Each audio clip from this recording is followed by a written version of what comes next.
플로리다주에서 젊은 여성 2명이 노인으로 분장해 코로나 백신 접종을 받으려다 적발됐습니다. 이미 1차 접종엔 한 번 성공한 것으로 나타나 허술한 신분증 확인 절차가 도마 위에 올랐습니다. LA시가 백신 물량 부족으로 일부 백신 센터를 폐쇄한 가운데 이를 공지받지 못한 주민 수백 명이 몰리면서 혼란이 빚어졌습니다. 기록적인 한파로 텍사스주에서 최악의 정전 사태가 발생한 데 이어 식수난까지 겹치면서 일부 도시엔 끓인 물을 사용하라는 경고령까지 내려졌습니다. 뉴욕시를 비롯한 미 전역 곳곳에서 아시아계를 겨냥한 폭행 사건이 끊이지 않고 있습니다. 연방의원들은 이 같은 범죄를 막기 위해 청문회 개최를 추진 중입니다. 여러분 안녕하십니까? 2월 19일 첫 소식입니다. 플로리다 주에서 현재 65세 이상 노인에게 제한된 코로나 백신을 맞기 위해 할머니로 위장한 여성 2명이 적발됐습니다. 이들은 보건당국을 속여 1차 접종에 한 번 성공했고 결국 2차 접종에서 신분이 발각되는데요. 신분을 속여 백신 접종을 시도하려는 사례는 이번이 처음이 아닌데 허술한 접종 검증 절차에 대한 보완이 필요해 보입니다. 김재은 기자의 보도입니다. 플로리다주의 한 코로나19 백신 접종센터. 셰리프 요원이 갑자기 한 차량을 멈춰 세웁니다. 현재 65세 이상의 시니어와 일부 의료 종사자들만 우선 접종이 가능한데 해당 여성들은 각각 30대와 40대인 것으로 확인됐습니다. 이들은 할머니로 분장해 보건당국을 속이고 백신을 맞으려다 적발된 겁니다. You know what you have done? You've stolen a vaccine from somebody that needs it more than you. And now you're not going to get your second one. 수상하게 여긴 직원들은 신분증을 확인했고 생년월일이 예약 신청서에 기재된 것과 불일치했습니다. 결국 백신 접종 시도는 무산됐지만 문제는 이번이 1차가 아닌 2차 접종 시도였다는 겁니다. 여성들은 이미 1차 접종을 받은 상태였고 접종 카드까지 소지하고 있었습니다. 당국은 자체 예약 시스템에 허점이 있었는지 또 내부 관계자가 이번 범행에 연루됐는지 등 어떻게 1차 접종에 성공했는지를 파악하고 있습니다. They had a valid CDC card with vaccination. So part of the findings that we have to do is were they really vaccinated by us? When? Who vaccinated? What happened? What day? What time? 우선 접종자가 아님에도 백신을 먼저 맞기 위해 신원을 속이는 사례는 플로리다주가 처음이 아닙니다. 미시건주에선 허술한 예약 시스템 탓에 자격이 안 되는 주민 3천여 명이 접종 예약에 성공했고 한 남성은 자신의 이름과 아버지 이름이 같다는 점을 악용해 아버지 카드로 백신 접종을 시도하는 일도 있었습니다. 백신 접종자들은 접종소를 방문할 때 나이 확인이 가능한 신분증을 반드시 지참해야 합니다. 하지만 자격 요건이 완전히 검증되지 않는 경우가 속출하고 있어 악용 사례를 막기 위해선 지금보다 더 보완된 철저한 확인이 필요하다는 여론이 높습니다. MBC 뉴스 김재은입니다. LA에서는 수백 명의 주민들이 백신 접종소가 문을 닫은 지 모른 채 방문했다가 발걸음을 돌리는 일이 벌어졌습니다. 오늘 아침 백신 물량 부족으로 인해 문을 닫은 LA 다저 스타디움 백신 센터에는 수백 명의 사람들이 모여들면서 혼란이 빚어졌습니다. I'm very disappointed and I'm frightened, you know. My family, we were all celebrating that I was getting this second dose today, you know. I mean, I don't want to be the last person to die of this thing. LA 소방대원들은 백신을 맞기 위해 방문한 사람들에게 접종소가 폐쇄됐다는 사실을 알렸지만 방문객들은 예약이 취소됐다는 문자를 받은 적이 없다며 LA시의 허술한 대처를 비난했습니다. 에릭 가세티 시장 측은 금요일과 토요일 시 운영 접종소에 예약된 모든 일정이 연기됐다는 사실을 확인했다며 변경된 예약 날짜에 대한 통지가 갈 것이라고 설명했습니다. 어제 가세티 시장은 겨울 폭풍으로 인해 백신 물량 공급에 차질이 빚어지면서 오늘 예약된 12,500개의 백신 접종이 연기됐다고 밝힌 바 있습니다. 앞으로 LA시가 운영하는 코로나19 검사소에서는 예약을 할 필요가 없게 됩니다. 에릭 가세티 LA시장은 다음 주부터 LA시 운영 코로나19 검사소를 방문하는 주민은 누구나 예약 없이 테스트를 받을 수 있다고 밝혔습니다. 따라서 주민들은 사전 예약을 하지 않아도 아무 검사소나 방문해 기다리는 동안 각자 개인정보를 입력하면 됩니다. LA시 코로나19 검사소는 월요일부터 토요일까지 아침 8시부터 오후 3시까지 운영되며 주민들은 보험카드나 신분증을 지참해야 합니다. 한편 LA시는 미 전역 최초로 증상 여부와 상관없이 코로나19 검사를 무료로 제공한 대도시 중 하나며 현재까지 400만 건 이상의 검사를 실시한 것으로 집계됐습니다. 최악의 한파를 겪고 있는 미 전역 12개 주에서 사망자는 60명에 육박하고 있고 인명과 재산 피해를 낸 텍사스주에서는 전력은 복구됐지만 식순환 해결이 또 다른 과제로 남았습니다. 텍사스주 당국은 수도관 동파로 시스템이 무너지면서 수처리 시설이 고장나 식수 부족이 발생했다고 밝혔습니다. 주 당국은 1,460만 명에게 수도 공급이 중단된 상태고 수천 건의 동파 사고가 발생해 누수도 수만 건에 이른다고 전했습니다. 텍사스 환경품질위원회는 한파로 인해 식수 정화 시설까지 영향을 미쳤다며 박테리아 샘플 검사를 마칠 때까지 지역 주민들은 반드시 끓인 물을 사용해야 한다고 당부했습니다. 현재 북텍사스 15개 도시에 끓인 물 사용 경고령이 내려진 상태지만 해당 지역은 더 확대될 수 있습니다. 코로나 상황이 장기화되면서 아시안인들을 향한 증오 범죄가 급증하고 있습니다. 뉴욕시에서는 아시아계 여성을 겨냥한 폭행 사건이 하루 만에 3건이나 발생했습니다. 뉴욕 경찰에 따르면 지난 16일 오후 2시쯤 퀸즈 플러싱의 한 빵집 앞에서 줄을 서서 기다리던 52세 중국계 여성에게 한 남성이 다가와 상자를 집어 던진 뒤 이 여성을 강하게 밀쳐 넘어뜨렸습니다. This is becoming almost a daily tragedy. These attacks are no accident. It's clear January 6th was not the only violence Donald Trump incited. That's why last year, KPAC made it a point to call out Donald Trump and his allies every time they stoked xenophobia against the Asian American community. 피해 여성은 철제신문 간판대에 머리를 부딪히면서 바닥에 쓰러져 이마를 5반을 꿰맨 것으로 전해졌습니다. 같은 날 뉴욕시 맨하튼 미드타운의 한 지하철에서도 71세 아시아계 여성이 누군가로부터 얼굴을 얻어맞았고 할렘의 한 지하철에서도 68세 아시아계 여성이 뒤통수를 가격당했다고 경찰은 전했습니다. 아시아 태평양계에 대한 증오를 멈추라는 사이트에 따르면 지난해 3월부터 12월 사이 미국에서 아시아계 미국인을 겨냥한 인종차별 사건은 2,808건으로 보고됐습니다. 이런 가운데 아시아계를 겨냥한 혐오 범죄가 잇따르면서 우려의 목소리가 높아지고 있습니다. 연방 의원들은 이 같은 범죄를 막기 위해 청문회 개최를 추진하겠다고 밝혔습니다. 워싱턴에서 여홍규 특파원입니다. 캘리포니아의 한 도시에 있는 차이나타운. 아시아계로 보이는 노인이 걸어가고 그 뒤로 한 남성이 따라오더니 힘껏 밀어 넘어뜨리고 그대로 가버립니다. 최근 미국에선 아시아계를 겨냥한 혐오 범죄가 잇따르고 있습니다. 코로나19 확산과 맞물려 진원지로 지목된 중국을 비롯한 아시아계에 대한 반감이 커진 데 따른 것으로 보입니다. 미국 뉴욕시에선 현지 시간 16일 하루에만 아시아계 여성을 겨냥한 폭행 사건이 3건이나 발생했습니다.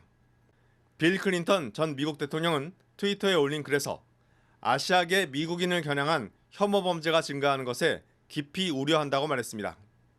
미 연방의회 아시아 태평양 코커스 소속 의원들은 아시아계 혐오 범죄 급증에 대한 화상 기자회견을 열고 청문회 개최 등 대응책을 추진하겠다고 밝혔습니다. Since the beginning of the pandemic, the Asian American community has been terrified by the alarming surge in anti-Asian bigotry across our nation. 이번 회견엔 한국계 의원들도 참여해 목소리를 높였습니다. Congress certainly need to take actions like the No Hate Act and others, and holding hearings, raising up the profile of this. 아시아 태평양 코커스 의장인 주디추 하원 의원에 따르면 지난해 코로나19와 관련해 아시아계를 겨냥한 혐오 범죄는 3,000건이 넘는 것으로 집계됐습니다. 워싱턴에서 MBC 뉴스 여홍규입니다. 어린 아이가 엄마의 핸드백 속에 있던 권총을 만지다 실수로 발사해 엄마가 숨지는 안타까운 사고가 발생했습니다. 노스캐롤라이나주 코닐리어스 경찰은 한 가정집에서 5아이의 엄마인 25살 가브리엘 알렉시스 핸더슨이 총격으로 숨진 채 발견됐다고 밝혔습니다. 경찰은 핸더슨을 발견했을 당시 아이 5명이 집안에 있었고 방 침대 위에 소형 반자동 권총이 있었다면서 아이 중 1명이 엄마의 핸드백 속에 있던 권총을 만지다 실수로 발사한 것으로 추정된다고 전했습니다. 막내 아이도 총상을 입고 병원으로 옮겨졌지만 생명에는 지장이 없는 것으로 알려졌습니다. 한편 미 총기 규제 옹호단체 에브리타운 포건 세이프티에 따르면 지난해 미 전역에서 어린이 총기 사고로 숨진 사람은 100여 명에 달하는 것으로 나타났습니다. 조 바이든 행정부가 오늘부터 멕시코에 발이 묶여 있는 망명 신청자 2만 5천 명에 대한 절차를 재개합니다. 국토안보부는 일단 텍사스주 브라운스빌과 엘파소, 샌디에고의 샌 이스트로 등 총 3곳의 국경 검문소에서 각각 하루 최대 300명씩 심사를 진행할 계획이라고 밝혔습니다. 국제이주기구는 해당 검문소에서 망명 신청자들을 대상으로 코로나 검사를 실시하고 만일 확진자가 발생할 경우 미국으로 입국 전 10일간 격리할 계획이라고 밝혔습니다. 하지만 하원감독위원회는 오늘 성명을 통해 이번 조치로 인해 불법 이민자들이 국경을 넘는 시도가 늘어나면서 코로나 위기가 또다시 찾아올 것이라고 우려했습니다. 이에 대해 정부는 미국으로의 불법 입국을 허용하는 것이 절대 아니라며 정식 망명 신청을 하지 않고 무단으로 국경을 넘는 사람은 적발해 추방할 것이라고 강조했습니다. MBC 아메리카가 북가주 산호세 지역의 공중파 채널을 변경합니다. 이번 채널 변경으로 베이 전역으로 시청 지역이 확대됨은 물론 화질까지 개선돼 더욱 쾌적한 시청 환경을 제공할 것으로 기대됩니다. 여준호 기자의 보도입니다. MBC 아메리카의 산호세 지역 공중파 채널이 베이 전역을 커버하는 새로운 채널로 거듭납니다.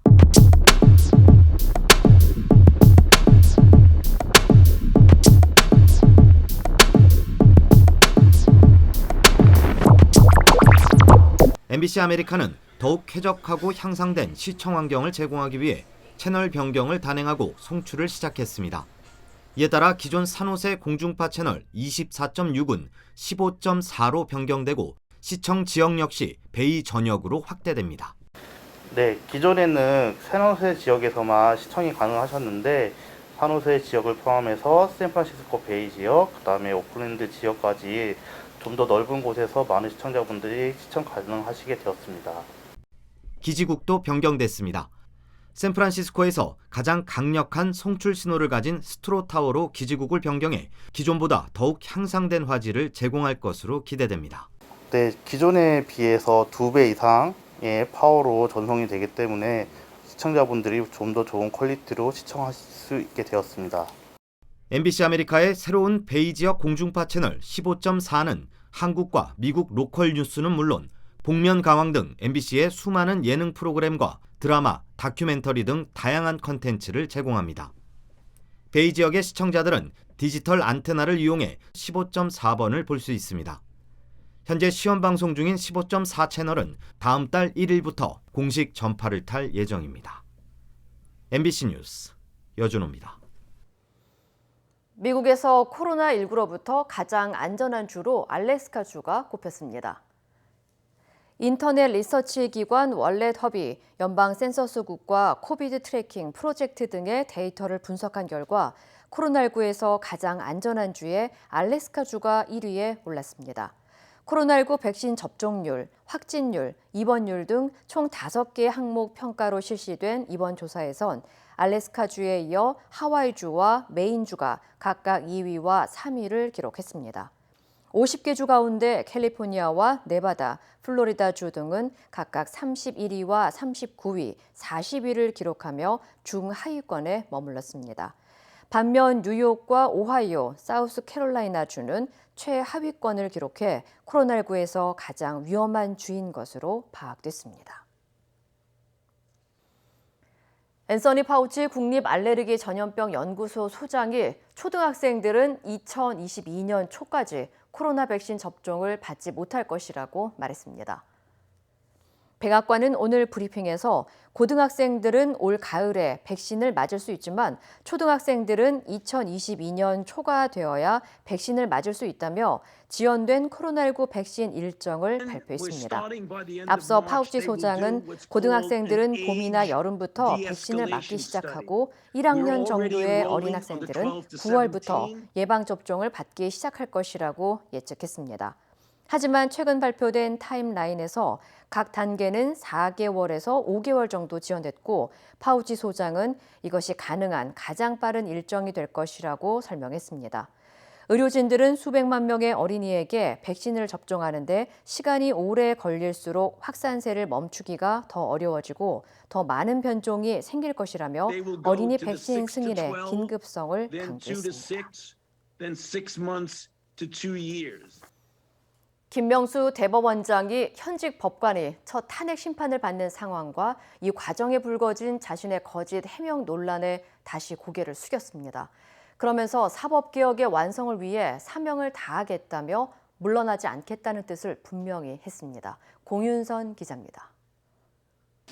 김명수 대법원장은 법원 내부 전산망에 국민과 법원 가족 여러분께 드리는 말씀이란 제목의 글을 올렸습니다.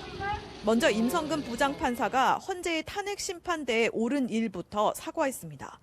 현직 법관이 탄핵 소추된 일에 안타깝고 무거운 마음을 금할 수 없다며 그 결과와 무관하게 국민께 송구하다고 말했습니다. 자신의 거짓 해명에 대해서도 부주의한 답변으로 큰 실망과 걱정을 끼쳐드린 점에 깊은 사과 말씀을 드린다고 밝혔습니다. 논란이 불거진 지난 4일에 이어 보름 만에 다시 고개를 숙이면서도 거취 문제에 대해선 적극 방어에 나섰습니다. 임성근 판사의 사표를 수리하지 않은 것은 법 규정에 따른 판단이었지 정치적 고려가 없었다고도 강조했습니다. 이어 사법개혁의 완성을 위해 부여된 헌법적 사명을 다하겠다며 글을 마무리했습니다. 법원 독립성을 해쳤다는 논란에 선을 그으며 사퇴 요구를 일축한 겁니다. 사퇴는 안 하시겠다라는 의미신 거죠? 당초 김 대법원장은 다음 달 초 전국 법원장 회의에서 입장을 밝히려 했습니다. 하지만 일선 판사들의 정기 인사 이동이 다음 주 월요일로 임박한 만큼 논란을 정면 돌파하는 데 서두른 걸로 보입니다. 법원 내부에선 사과로 보기 어렵다는 비판과 앞으로의 행동이 더 중요하다는 신중론이 교차하고 있는 것으로 전해졌습니다. MBC 뉴스 공윤선입니다. 국민의힘 정창민 의원이 경기도 용인시장 시절 시장 지위를 이용해 부동산 거래로 부당한 이득을 챙겼다는 의혹을 받고 있습니다. 이와 관련해 경찰이 지난 17일 용인시청과 기흥구청을 압수수색한 데 이어 부지 구입에 관여된 정 의원의 딸도 불러 조사한 것으로 확인됐습니다. 윤상문 기자입니다. 경찰이 최근 국민의힘 정찬민 의원의 딸을 불러 조사한 것으로 MBC 취재 결과 확인됐습니다. 정찬민 의원이 용인시장 시절 기흥구 일대 토지를 사들인 뒤 도로 계획 등을 변경해 시세 차익을 얻었다는 논란을 확인하기 위해서입니다. 이 토지들은 소유주가 정 의원뿐만 아니라 정 의원의 딸과 형 등이어서 차명 소유 의혹이 일었습니다. 특히 20대인 정 의원 딸은 시세 10억 원에 육박하는 땅을 6억 원에 구입한 것으로 확인됐습니다. 당초 이 땅의 소유주는 한 건설사였고 건설사는 이 땅을 정 의원의 지인에게, 지인은 딸에게 땅을 판 것으로 나타났습니다. 저를 찾아왔더니 받아라 좀 싸게 지나가 도와주겠다고 그런 얘기를 했죠. 경찰은 인근의 또 다른 땅 구입과 관련해서도 정 의원과의 연관성을 수사 중인 것으로 알려졌습니다. MBC 취재 결과 정 의원의 형과 딸의 토지와 붙어있는 땅들의 소유주 2명도 모두 정 의원 지인들이었습니다. 경찰은 이 땅들이 정 의원의 차명 재산일 것으로 의심하고 있습니다. 해당 토지들은 정 의원의 용인시장 재임 시절 도로 신설 계획이 발표되고 주변 지역에 전원주택이 대거 개발되면서 5배 이상 오르기도 했습니다. 경찰은 땅 매매 과정을 비롯해 일대 지역 개발 인허가 과정에 문제는 없었는지 전방위적으로 들여다보고 있습니다. MBC 뉴스 윤상문입니다.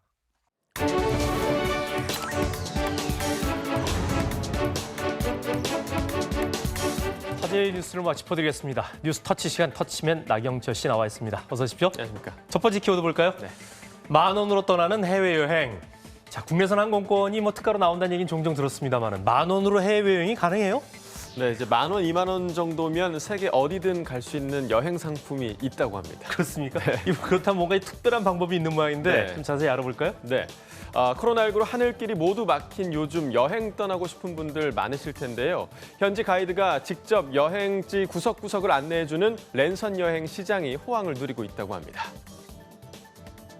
저희가 지금 현재 홍콩을 조금 구석구석을 누비면서 저희가 같이 다닐 수가 있습니다. 네, 지금 보시는 이곳은 홍콩의 밤거리인데요. 현지 가이드의 생생한 설명과 함께 본격 여행이 시작됐습니다. 홍콩 섬 센트럴에서 산악열차를 타고 올라가 홍콩 여행에서 결코 빼놓을 수 없는 야경도 감상할 수 있는데요. 이 여행 상품의 가격 13,000원이 채 안 된다고 합니다. 홍콩뿐 아니라 전 세계 여행이 가능하다는데요. 현지 가이드가 관광 명소를 돌아다니며 라이브 방송을 하면 이 상품을 구입한 여행자들은 집에서 실시간 채팅을 통해 감상할 수 있는 랜선 여행 상품이라고 합니다. 코로나19로 어려움에 처한 여행 업체들이 앞다퉈 랜선 여행 시장에 몰려들면서 효자 상품으로 자리 잡고 있다는데요. 랜선 여행 상품을 판매한 여행사는 지난해 손가락에 꼽을 정도였지만 올해는 10곳이 넘을 전망인 만큼 인기라고 합니다. 이처럼 억눌렸던 여행 수요가 온라인으로 몰리고 있다는데요. 여행업계에서는 랜선 여행의 수요가 코로나19 이후에도 사라지지 않을 것으로 전망하고 있다고 합니다. 이 랜선 여행은 코로나19 상황이 아니더라도 또 하나의 여행 프로그램으로 자리 잡을 수도 있을 것 같습니다. 네, 직접 갔을 때보다 더 많은 정보를 얻을 수 있지 않을까 생각도 드는데 그래도 직접 가는 게 더 좋겠죠. 그런가요? 다음 키워드 보겠습니다. 뭐든지 빌려 쓰는 세상. 보통 가전제품들 렌탈해서 많이들 쓰시는데 요즘에 이게 좀 트렌드화되고 있나요? 그렇습니다. 렌털하면 이제 정수기, 공기청정기 이런 가전제품 많이 떠오르실 텐데요. 이전에 없던 렌털 품목들이 속속 등장하고 있다고 합니다. 골프 약속이 잡힌 한 여성이 온라인으로 주문을 하자 이렇게 골프복이 배달되는데요. 집에는 전에 없던 값비싼 예술 작품까지 걸어둡니다. 자, 이처럼 가전제품 위주였던 렌털 시장 급속도로 변화하고 있다는데요.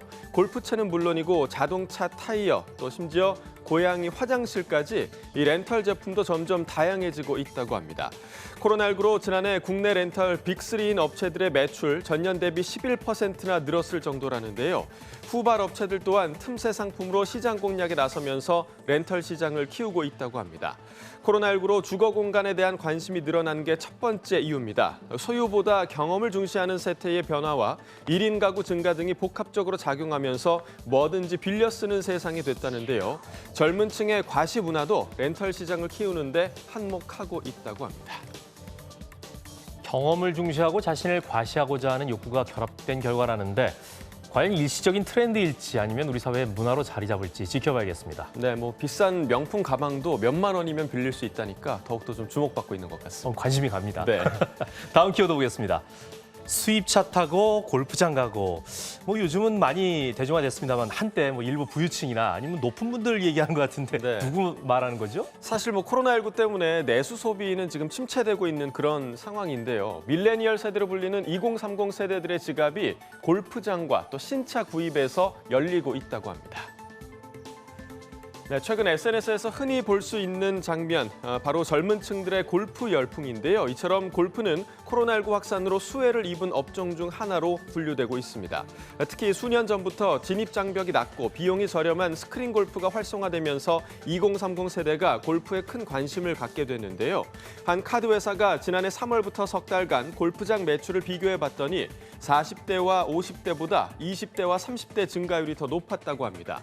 소비 성향이 높고 브랜드에 대한 인식이 강한 2030 세대들은 온라인 쇼핑몰에서도 골프용품 구매를 많이 했다는데요.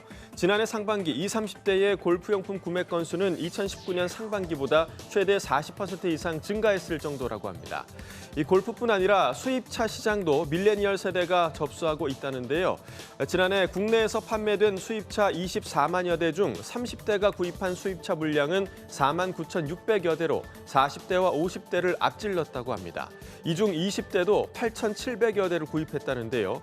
이러한 바탕에는 20, 30대의 플렉스 소비, 이른바 고가의 물건을 과시적으로 구입하는 소비 형태가 영향을 끼쳤다는 분석입니다.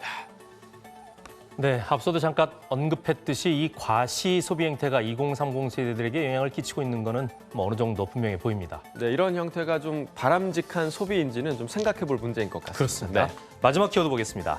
새내기 공무원 울린 시보떡. 보통 시보라고 하면 이제 정식 공무원이 임용되기 전에 네. 그 업무를 해보는 걸 말하는데 새내기 공무원이 왜 떡 때문에 울었을까요? 네, 얼마 전 온라인 커뮤니티에서요, 이 시보떡 문화에 대한 불만 섞인 목소리가 나왔다고 하는데요. 급기야 행정안전부 장관까지 나섰다고 합니다. 자, 얼마 전 한 온라인 커뮤니티에 올라온 글입니다. 가정 형편이 어려운 자신의 여자 동기가 시보떡으로 백설기를 돌렸는데 이 시보떡을 사무실 쓰레기통에서 발견하고 밤새 울었다는 내용인데요. 이 글이 SNS 등을 통해 확산되면서 시보떡 논란이 일었습니다. 이 시보떡은 공무원들이 임용 후 6개월 시보 기간이 끝나면 직장 동료들에게 감사의 의미로 떡을 돌리는 관행인데요. 해당 글이 논란이 되면서 직장인 익명 커뮤니티에서는 시보떡 관행에 대해 악습이라는 경험담들이 올라오고 있을 정도입니다. 급기야 시보떡 논란은 지난 17일 국회 행정안전위원회 업무보고에서까지 등장했는데요. 이 시보떡 관행에 부정적인 의견이 많다는 의원들의 지적에 전해철 행정안전부 장관은 공무원의 시보떡 문화를 확인해 보겠다고 밝혔다고 합니다. 뉴스타치였습니다.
이상으로 2월 19일 금요일 뉴스를 마칩니다. 시청해주신 여러분 고맙습니다.